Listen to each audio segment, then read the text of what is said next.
ফেলতেছে আর আমরা সবাই আতঙ্কিত হয়ে এই দেশে বসবাস করতেছি। আমরা চাই না যেন এইভাবে এই আতঙ্কে আমরা বসবাস যেন করি।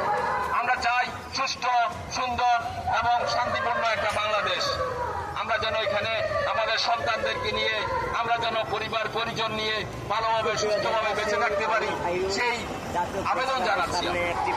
তাই আমরা এখানে আমাদের সবার কাছে বিনীতভাবে অনুরোধ, আমরা যারা এখানে উপস্থিত আছি এবং আমাদের যারা সাংবাদিক ভাইয়েরা উপস্থিত আছেন তাদের সবার কাছে বিনীতভাবে অনুরোধ, বিষয়টাকে বিশেষ করে মাইলস্টোন স্কুল অ্যান্ড কলেজের যে দুর্ঘটনা, সেই দুর্ঘটনার ব্যাপারে সবাই যেন সজাগ দৃষ্টি থাকে, সবাই যেন সজাগ দৃষ্টি থাকে এবং সরকারের কাছে এবং বর্তমান প্রশাসনের কাছে আমাদের এই দাবিটুকু জানাচ্ছি।